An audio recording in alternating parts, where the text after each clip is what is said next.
पिछली वीडियो में हमने आपको बताया था कि अमेरिका ने चीन पर 2 इल्जाम लगाए थे।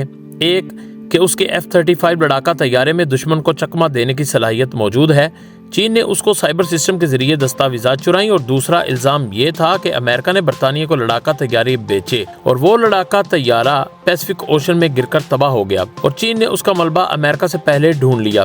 यहाँ नाजरीन को ये बताना भी जरूरी है कि अमेरिका ने जापान को भी F-35 लड़ाका तैयारे दिए थे और तैयारा जब पैसिफिक ओशन में हादसे का शिकार हुआ तो चीन और रूस इस तैयारे का मलबा तलाश करने के लिए गए थे। तो कुछ ममालिक ये इल्जाम लगाते हैं कि चीन ने तैयारे का मलबा चोरी किया है, लेकिन अमेरिका और जापान ने बाद में ये भी कहा कि हमें तैयारे का मलबा मिल चुका है। लेकिन अब वो मलबा किसका था अल्लाह ही बेहतर जानता है। लेकिन चीन ने जब हूबहू J-35 तैयारा बनाया तो लोगों ने यही कहा कि जो तैयारा हादसे का शिकार हुआ था आज उसको चीन ने चोरी करके नया बनाकर दुनिया के सामने लाकर खड़ा कर दिया है। और दुनिया के सामने जो तैयारा खड़ा है उसे F-35 नहीं J-35A कहते हैं।